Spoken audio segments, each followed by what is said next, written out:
Yes, please. Welcome all in the class.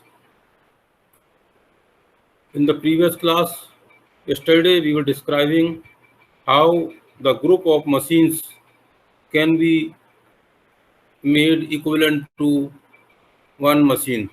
A group of machine, it may be coherent group or it may be non-coherent group. In that case, how the equivalent machine can be formed. So if some of the one group can be made as one group may be coherent group, another may be non-coherent group, and like this. So there can be few groups in the power system, and then now question is how to solve the problem. We know how to make the groups, and we have learned how to make the equivalent machine. Now question is how to solve the multi-machine problem. If the number of generators are there in the system, then how the stability analysis is done. Stability may be of both type or all the type, steady state, transient and dynamic. All type of analysis, how it can be done, that we will see in this lecture. Say for example, here you see the n number of generators are connected. This is in our power system network. Power system network where we have taken buses out. It may have number of buses. Number of buses are n plus m, total number of buses. And those buses are taken out and transmission network is here. Means transmission line is inside. There may be a lot of transmission lines connected from one bus to another bus, and the bus are taken out. Why buses are taken out? On the buses, either load or generators are connected. So in the power system, say number of generators are there. Say it is a Haryana power utility, and out of that Haryana power utility, say n number of generators are connected. These n number of generators are taken out, connected through the buses, and there are several buses. Rather, there are most of the buses in the network which are not having the generators. At each bus, generator is not connected. If you see the Haryana power utility, generators are connected only at few places such as Khedar, Panipat, Thermal, and Faridabad and few other places. Only few and number of transmission buses may be more than 100. Number of buses may be 100 or 100, 150, and transmission line may be more than 200. But generators are connected at only few buses. Say if generator are connected at the 10 buses, then out of 150 buses, only 10 buses are at generator, and 140 buses are not having the generators. So here in this case, now what we do? First of all, we solve for the steady state analysis. When we solve the problem into steady state analysis, what we perform? We perform the load flow study. Suppose करिए अगर हमारा ये पूरा का पूरा system 150 buses and 200 transmission lines का है, and you want to solve it, then you have to the Y bus of this network will be the what will be size of Y bus? It will be 150 by 150. The total number of buses are 150. So the size of the Y bus will be 150 by 150, and number of equations, load flow equations will be at each bus there will be 2 equations. So 150 into 2, 300 equations will be there. And solving those 300 equations, even if with the help of computer programs, it will be cumbersome. So what we try, first of all, we try to reduce the network. First of all means we reduce the network, whether, and what is the concept behind it? Whether, as we have seen, most of the buses are ideal where no generators are connected, and generators are connected only at few buses. So whether we can eliminate these buses, because, and if they are eliminated, how it can be done? So first of all, this is seen. Say if the n number of buses here 1 to n, they are connected through the generator, and current flowing through this is IG1, IG2, IG3, IG10, IGN. So these are the current flowing into this, and so total this Y bus can be written in this form. total this Y bus. This is total Y bus where it can be partitioned in the 4 part by AA, by AB, by BB, by EBA and by BB. Why? How it is done? There are currents I1, I2, I3. Since there are no generator here, since there is no generator here, therefore the current flowing into the buses n plus 1, n plus 2, n plus m, they are the only zero current is there. So here only zero currents are there. So the size of Ig will be the n number of n by 1, and size of this will be the m, because it starts from n plus 1 to n plus m. So size of this is m cross 1. So total and total size is n plus m. So this whole Y bus is divided into the 4 parts, and E, as we know, I bus is equal to Y bus B bus. In the load flow study in the last semester we have seen this I bus is written as Y bus and B bus. B bus is the voltage of all the buses, that V1, V2, V3, V4, like this. V1, V2, V3, V4, Vn plus 1, Vn plus 2, Vn plus m. All the voltages of this. And voltage of the generator buses, let it be called as a E, that is E1, E2, E1, En, and voltages of all the non-generator buses can be written as a V, where V is equal to Vn plus 1, Vn plus 2, Vn plus m. Okay. So this Ig is this. Size of Ig is this. Okay. And the size of this Y bus will be n plus m into n plus m. And these are n plus 1 to n plus m are the internal buses. Internal buses, generators are not connected. So current here are connected 0. So this is the E, this is the V. V is the voltage of these buses. Is there any query up to now? यहाँ तक किसी को कोई query है? Yes, please. No, sir. Okay. Now you see here. Here we want to take the benefit of this. The current in these buses are 0. Here there is no generator, so current from n plus 1 to n plus m, current is 0. So if you write this equation here, 0 is equal to YVA into E by VV into V. Here, this equation is written from here.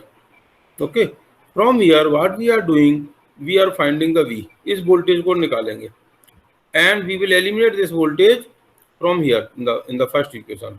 So V will be minus YVAE and inverse of YVV. So it is YVV inverse YVA. From here this equation is obtained. Okay. Now this equation, this voltage V can be written here in this equation. In the first equation, Ig is equal to, now you see Ig is equal to YAE by ABE, by AE by ABB. Okay. So YAE is okay, YAE is okay, YABB, YAB this, and in place of V, in place of this V, we write this. ये जो निकाला है voltage को हमने यहाँ लिखना है, ये लिखना रह गया है. You write is voltage equal to minus by V B inverse by V A E. इसको यहाँ लिखेंगे. जब इसको यहाँ लिखेंगे तो यहाँ भी देखिए ई है, ये ई और इसमें भी ई है. So E and E you can take out, you can take common. If you write E common here by e common, then this equation will come. This is the equation for current flowing into the generator connected buses. So this can simply, this if you write this in detail, ये YAE we know. देखिए starting में हमने Y बस निकाला है तो हमें all the after partitioning, you know what is YAA, you know what is YAB, you know what is this, everything is known. So this can be written. So it is a new Y bus, you can call it as a new Y bus, and this is the net current injected. This is the matrix of current injected at the generator buses, and these are the voltage of the generator buses. So simply you can say I bus is equal to Y bus B bus. I bus is the new I current, Y bus is the new Y bus, and this is the voltage of the generator buses. So simply the size of this, now size of this is n by n. As you have seen, and as I told in the beginning, number of generators are very less in comparison to the non-generator buses. So that's why, and as an example, I told number of total buses, if it is 150, out of that only 10 buses may be there where generators are connected. तो जो हमारा size 150 by 150 का था भाई बस का, that is converted into 10 by 10. मतलब on an average आपका 150 से मतलब इसका size it is less than 10%. इसका साइज हमारा कम हो गया. So number of now load flow equation will be only if the size of this is 10 by 10, so load flow equation will be the 10 plus 10 only 20. पहले जो load flow equation 300 थी, अब load flow equations हमारी हर एक बस पे दो मिलाकर कितनी हो गई 20 हो गई. So it means the size has been reduced now. Now we know current injected from here itself. See here, it is a equation for current Ig2. Simply you can say Ig1 is equal to Y11 E1 Y12 E2 Yin Y1n En. Similarly Igi in place of 2 if you write I, it will be, or here in place of 1 you write I. So I1 E1 I2 E2 I3 E3 In En Ei In En. तो ये equation आप यहाँ से लिख सकते हैं. This is the current equation, current injected at the ith bus. It is general equation. In place of I you write 2 3 4. So you can write the equation for all the currents injected at different buses.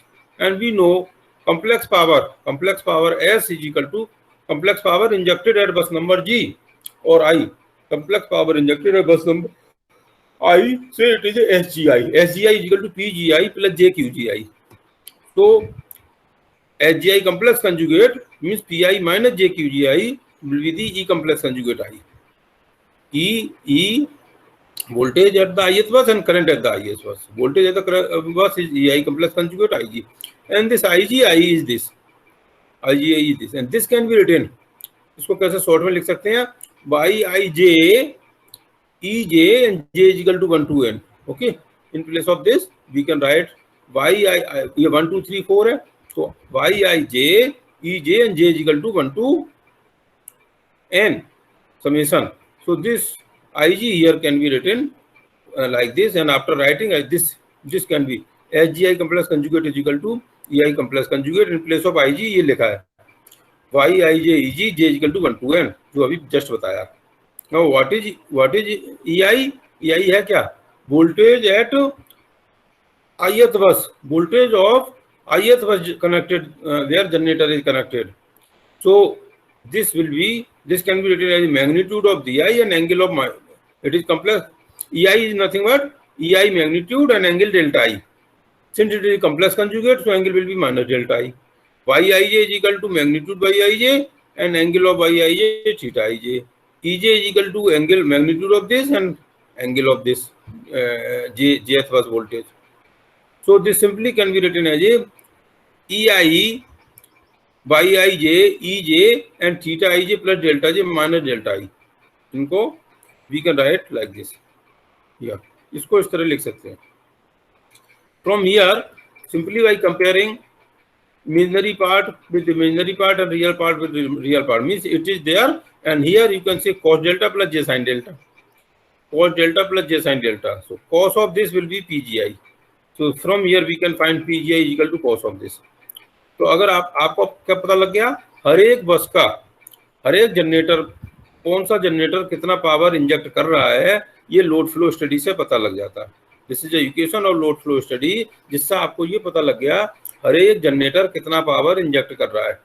Okay, तो once you know how much power is injected by each generator, we know the equation of swing. Swing equation क्या था? ith bus का m d delta by dt pm minus pi p, ये PEI, और PEI मतलब power of the electrical power of the ith bus. Electrical power taken from the ith bus is given by this formula. It is a mechanical power injected and electrical power taken from the bus is given by this formula. मतलब from here we can write this. Now once you are able to write this equation, अब ये क्या है? This is the swing equation. After putting the value of I equal to 1, 2, 3, 4, you can write all the swing equation. अगर हमारे 10 generator हैं तो 10 generator की swing equation आप यहाँ से निकाल सकते हैं. And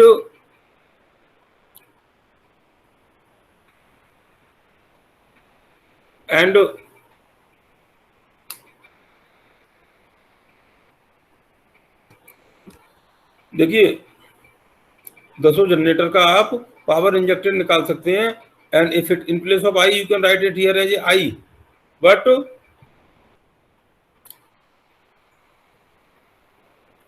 this equation, now you see, this equation can be solved. Here, from load flow study, you obtained this, and this is the swing equation. M d square by delta is Pm minus electrical power Pg और Pe. तो इसको हम now we can solve it. जैसे हमने पहले solve किया है उसी तरह इसको सॉल्व कर सकते हैं स्टेप बाय स्टेप में. There are two analysis. One was the dynamic analysis, another was the transient analysis. In case of dynamic analysis, you know, we have to calculate the frequency of oscillation and amplitude of oscillation. In case of frequency of oscillation, you have derived the formula that it is a omega, that is oscillation, it was under root PR by M. Angular frequency of natural oscillation, it was under root PR by M. And what is the PR? M is this. M is given. M of each generator is given. And PR by, and what is P? P is the synchronized power coefficient. And synchronized power coefficient is, it was the, क्या था? Synchronizing power coefficient क्या था? जो power था, power transfer from any बस, जो भी था पावर का ट्रांसफर का फॉर्मूला बताया था EV by X sin delta, उसका डेरिवेटिव करने पे सिंक्रोनाइजिंग पावर कोएफिशिएंट आता था. लेकिन यहाँ पे ये इलेक्ट्रिकल पावर आउटपुट है एक्चुअल, तो इसका डेरिवेटिव करने पे, इसका डेरिवेटिव लेंगे with respect to delta I अथवा से with respect to delta I, इसको इसका डेरिवेशन लेंगे तो क्या आ जाएगा? सिंक्रोनाइजिंग पावर कोएफिशिएंट आ जाएगा. तो इसका सिंक्रोनाइजिंग पावर कोएफिशिएंट निकालने के बाद देखो लोड फ्लो स्टडी में आपने डेल्टा 1, 2, 3 सब कुछ निकालते हैं. Load flow study we find out everything. तो so we can find the this इसको डेरिवेटिव कर लेके सिंक्रोनाइजिंग पावर कोएफिशिएंट निकल आएगा और फ्रीक्वेंसी ऑफ ऑसिलेशन इसका आ जाएगा. जो हमारा स्विंग फ्रीक्वेंसी होगा, means during disturbance what will be the frequency of oscillation, means rotor जो है नॉर्मल फ्रीक्वेंसी के अराउंड किस फ्रीक्वेंसी पे ऑसिलेट करेगा, उसका मैग्नीट्यूड क्या होगा, वो हम यहाँ से निकाल सकते हैं. That is one. Now in transient analysis we do the, in the transient analysis we have not to linearize the equation, but we have to find out the actual delta T curve, and for that we either do the step analysis or we do the Runge-Kutta method or Euler's method or modified Euler's method. Any technique we apply. But so here also we will solve this. Each equation is solved using the step by step or Euler's method or Runge-Kutta method. But so, and by solving this you can find delta into T graph. But now things are the as the delta increases, you see, जैसे disturbance आता है तो क्या होगा, delta will be different than the initial delta. So because of the change in delta, there is difference between PM and PE. Because of difference between P and P, there is acceleration here. And because of acceleration, delta further changes. And now the things to remember is delta of ith bus is not only change electrical power में, not because of the acceleration of one generator, power not only of that generator changes, but power of other generator also changes. तो during disturbance सारे generator की power change हो रही है. तो सारे generator की पावर अगर चेंज हो रही है, इसका मतलब क्या हुआ, ये डेल्टा आई हर एक स्टेप 1 स्टेप 2 स्टेप 3 2 मिली सेकेंड का अगर आपने स्टेप लिया है तो केवल यही डेल्टा चेंज नहीं होगा, ये भी चेंज होगा। इसका मतलब क्या हुआ, this equation of ith generator can not be solve in isolation. मतलब ये अपने आप में एक इक्वेशन है, एक इक्वेशन आप सॉल्व नहीं कर सकते, बिकॉज इसमें डेल्टा आई के साथ डेल्टा जे भी है, ये भी है। It is theta, not theta, it is not delta, it is theta I J. Theta I J is the angle between angle of by I J, जो हमारा एडमिटेंस है उसका एंगल है। सो अब इसको हमने आइसोलेशन में सॉल्व नहीं कर सकते। ऑल द अगर 10 जनरेटर्स हैं तो 10 equation can be written here, all the 10 equation you write here, then value of one can be put into another and value of second will be put into third and value of third into fourth, then again जैसे load flow में करते थे we have to apply the iteration technique। इसमें iteration technique लगा के एक की value दूसरे में, दूसरे की तीसरे में और तीसरे की चौथे में ऐसे लिख के और फिर उसको हम इसे सॉल्व करेंगे। So with the help of that iteration technique, we will obtain delta 1, delta 2, delta 3, delta n और delta 10। सभी delta and all delta can be plotted with time। Delta और टाइम के बीच में आप ग्राफ प्लॉट कर सकते हैं and you can find whether system is stable or not। If it is stable, in how much time the oscillations, what is the settling time and how time the oscillation will be settled, and what will be the maximum overshoot, minimum overshoot, and what are the different disturbances that we can obtain by solving this equation। Okay, so is there any now यहाँ तो कुछ पूछना है?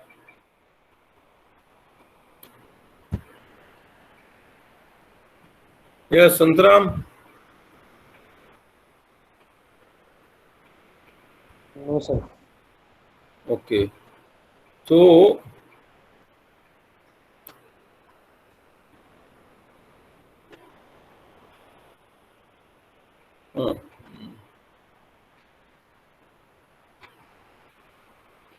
so only one topic has left, and before that we can take one numerical इसी से related।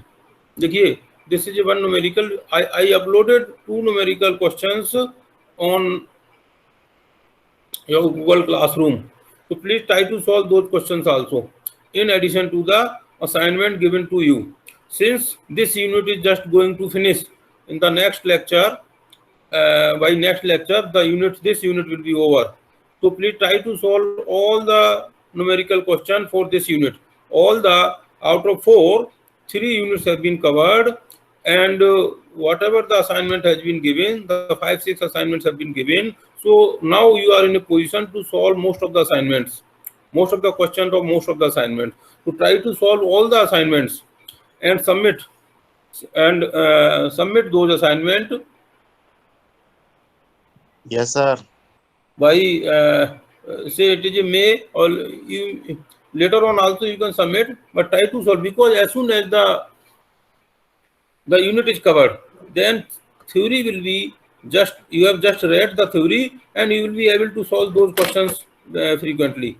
And if you do the late, if you submit the things late, if you do the try to attempt the late, then you might have forgotten the theory, then it will be difficult to solve the question। So जैसे ही एक unit complete होती है, आप उसी unit के उसी unit से relevant जो असाइनमेंट है उसको सॉल्व करेंगे, then it will be easy to solve.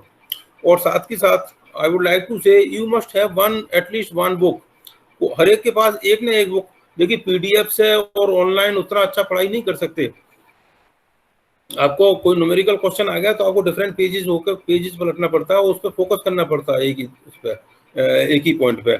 So it will be better to have at least one book। Each student may have one book and it may be of different authors।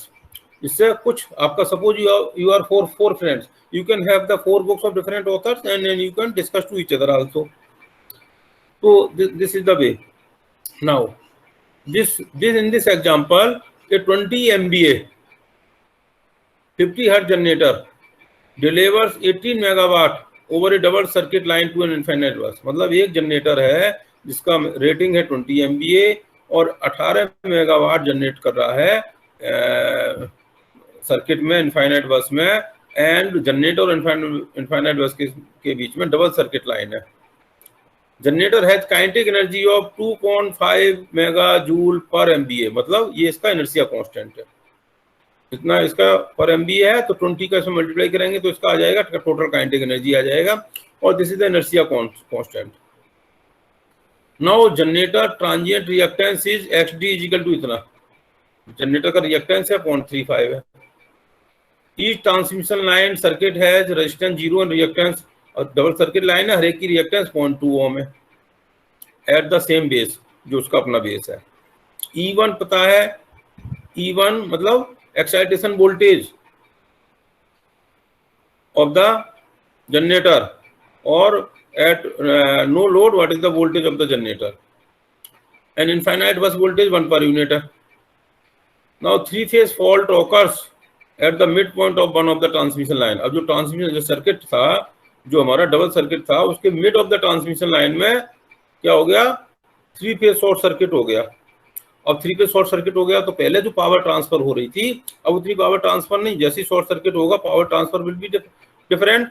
तो अब power input is same, output may be 0 or something else, so if the output power is different, तो input और output की वजह से जो acceleration होगा उसकी वजह से डेल्टा इंक्रीज करेगा।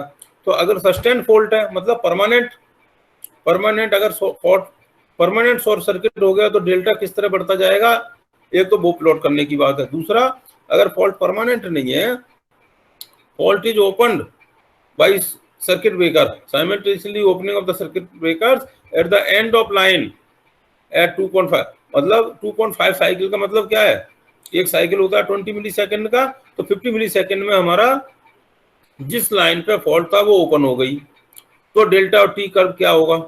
और अगर इतने साइकिल का मतलब एक 20 मिली सेकेंड है, तो 120 और 125 125 मिली सेकेंड में अगर फॉल्ट क्लियर हो गया तो डेल्टा और टी का ग्राफ क्या होगा।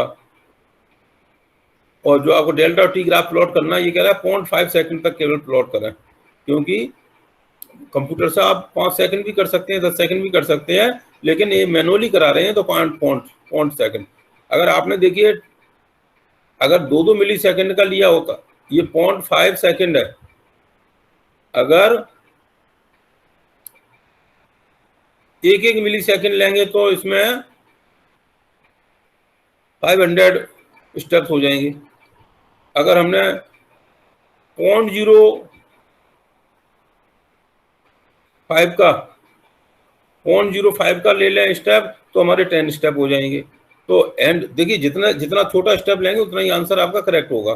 तो इसीलिए हम इसको कंप्यूटर से सॉल्व करते हैं, लेकिन at least one question we will be able to solve by hand, manually you will be able to solve. तो जिससे क्या होगा, कंप्यूटर कैसे काम कर रहा है, प्रोग्राम कैसे लिखें, उसका आपको आइडिया हो जाएगा। इसलिए हमने इसके जो स्टेप्स है वो स्मॉल, नॉट सो स्मॉल, 0.05 का स्टेप ले लिए, जिससे कि और 2-3 स्टेप लेते ही 2-3 स्टेप अगर आप करेंगे, उससे आपको प्रोग्रामिंग का पता लग जाएगा कैसे सॉल्व करते हैं, and you can find it. फिर आप ultimately you can solve it with the help of computers. तो सबसे पहले तो क्या है कि ये कितना पावर पहले ट्रांसफर कर रहा था, जब कोई फॉल्ट नहीं था तो कितना पावर ट्रांसफर कर रहा था। पावर ट्रांसफर का फॉर्मूला पता, E/X साइन डेल्टा। ई देखिए, तो इसका फिगर ये इस तरह का है, ई ये है, ये इसकी रिएक्टेंस है, ये डबल सर्किट लाइन, एक रिएक्टेंस ये, एक ये, यहाँ पे फॉल्ट नहीं है तो ये कुछ नहीं, दिस इज नथिंग, ये ट्राइन, और ये हमारा यहाँ पे इनफाइनाइट बस है, ये वोल्टेज आ रहा है। तो x कितना है, x मींस ये इसकी रिएक्टेंस, ये 0.0 ट्रांसमिशन लाइन, ये 0.0 ट्रांसमिशन लाइन, ये दोनों पैरेलल में कनेक्टेड है। 0.02 it will B 0.1, 0.2 0.1 and 0.1 and 0.35 in series 0.45। तो यहाँ से यहाँ के बीच में 0.45 रिएक्टेंस है। पावर ट्रांसफर कितना होगा, E ये 1.1 था, ये 1 था, E into V divided by 0.45 and sine delta, ये हमारी स्टार्टिंग की पावर है। तो ये फॉर्मूला है starting, E/X sine delta like this, E/X sign delta. अब इसमें कह रहा है 18 मेगावाट ले रहा है, this you know, if you do as I told, we do it on per unit basis. तो अगर 20 MVA उसका बेस है तो 18 का मतलब क्या हुआ, 18/20 इक्वल टू 0.9 पर यूनिट।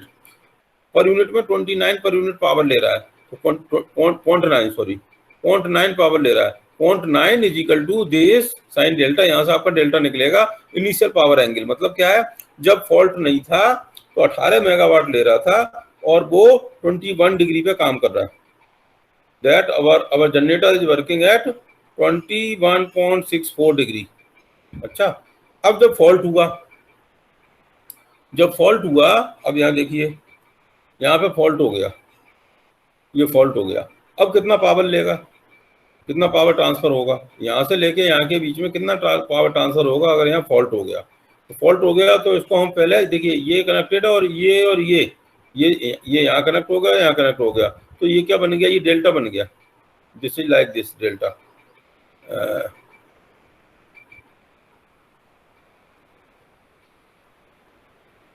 और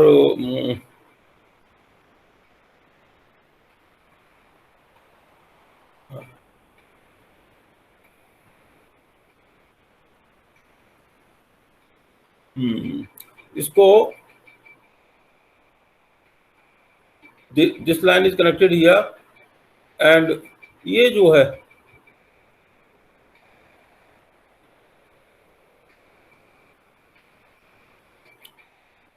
इसको हमने, ये स्टार कनेक्टेड है, this from year two year it is star connected. Star को हमने डेल्टा में कन्वर्ट कर दिया, स्टार को यहाँ डेल्टा में, and you know what is the formula how to convert star into delta, delta में कर दिया। तो ये जो लाइन है, अब ट्रांसफर रिएक्टेंस हमारी after converting this, transfer reactance यहाँ से लेके यहाँ के बीच में ये आएगी। तो पावर अब ये जितनी भी आएगी स्टार डेल्टा कन्वर्जन होने के बाद में, उससे हम निकालेंगे ड्यूरिंग फॉल्ट कितनी पावर है। Power is equal to EB/X sine delta. X की वैल्यू हमने यहाँ से निकाल ली एंड दिस विल कम, ये कन्वर्ट किया स्टार इनटू डेल्टा, तो ये कन्वर्ट करके 1.25 आया। तो अब हमारी पावर, अब जो फॉर्मूला हो गया इलेक्ट्रिकल पावर आउट का फॉर्मूला 0.88, पहले क्या था पावर फॉर्मूला, ये था 2.44 साइन डेल्टा, अब P is equal to 0.88 sine delta, ये फॉर्मूला हो गया आउटपुट पावर। तो अब पहले इनपुट पावर तो इतना ही रहेगा जो 18 मेगावाट था, और आउटपुट ये चेंज होगा, इसकी वजह से एक्सीलरेशन होगा। तो अगर सस्टेन फॉल्ट है, अगर ये क्लियर नहीं हुआ तो हम इनका डिफरेंस डेल्टा बढ़ता जाएगा, ये इनपुट इलेक्ट्रिकल इनपुट मैकेनिकल उतना ही रहेगा, और डेल्टा धीमे धीमे बढ़ता जाएगा और पावर कम होता जाएगा, एक्सीलरेशन कम होता जाएगा। स्टेप बाई स्टेप मेथड से हम इसको सॉल्व करेंगे। अगर ये सस्टेन, और अगर सस्टेन नहीं है, कुछ मिली सेकंड के बाद, जैसा भी बताया था 50 मिली सेकंड के बाद अगर फॉल्ट ओपन हो गया, तो जैसे ये स्टेप चलेगा 50 मिली सेकंड आएगा तो आउटपुट पावर डिफरेंट हो जाएगी। अभी देखिए, अगर फॉल्ट आया पोस्ट फॉल्ट, मतलब अगर फॉल्ट हट गया मतलब क्या है, इसमें बाई ओपनिंग यहाँ सर्किट ब्रेकर लगा था, ये सर्किट ब्रेकर ओपन करके ये फॉल्ट हट गया, अगर ये हट गया ये पूरा रिएक्टेंस हट जाएगा सर्किट ब्रेकर ओपन होने से। तो अब रिएक्टेंस इतना हो जाएगा 0.55। अब फॉर्मूला EB/X 0.55 साइन डेल्टा, ये 0.55, तो फॉर्मूला हो जाएगा 2 साइन डेल्टा। अब इलेक्ट्रिकल पावर मतलब 20 या 50 मिली सेकेंड के पास आउटपुट पावर ये हो जाएगा। तो जब हम स्टेप बाई स्टेप मेथड कर रहे होंगे, उसमें जब भी जैसे मान लो 5 मिली सेकेंड का लिया है, तो जब टेंथ स्टेप आएगा तो 50 मिली सेकेंड पे हमारा पावर, इलेक्ट्रिकल पावर इसके हिसाब से लेंगे।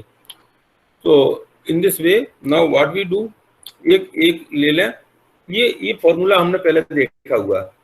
ये एक्सेलरेशन में we can put n equal to 1 2 3 n equal to 1, तो PA initial acceleration, initial mechanical ये 18 मेगावाट है, इनिशियल एक्सेलरेशन हमने यहाँ से निकालेंगे।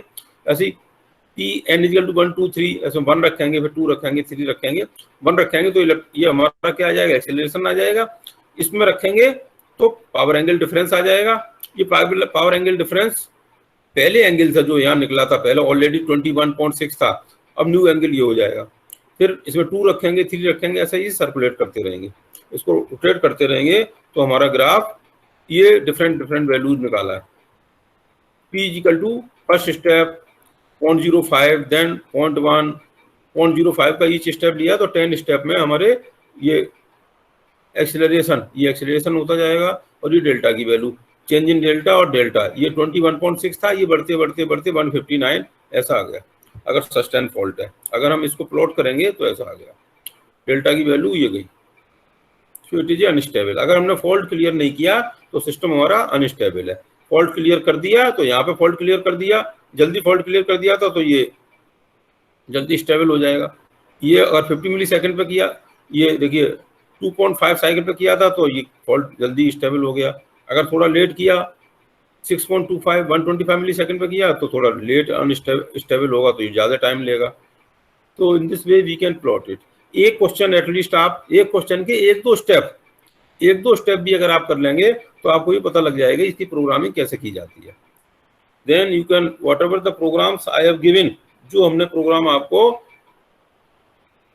During the last semester practical class में दिए थे, same program will be applicable here. Hadi Saadat में वो प्रोग्राम गिवन है in the Hadi Saadat book, power system analysis of Hadi Saadat, and उस प्रोग्राम को आप समझेंगे। अगर आपने इसको न्यूमेरिकली सॉल्व किया by hand manually, then you can understand the program also. Okay, तो this is a one question, you try to solve it. One question is on critical clearing angle, कि अगर आपने क्रिटिकल क्लियरिंग एंगल मतलब किस angle तक fault clear कर दें तो सिस्टम स्टेबल रहेगा। तो this is also one question, please try to solve this also. तो ये दो क्वेश्चन हमने एडिशनल दिए हैं in addition to the assignment, these are the solved problem. अगर आप इसको ठीक से पढ़ेंगे तो आपको समझ में आ जाएगा।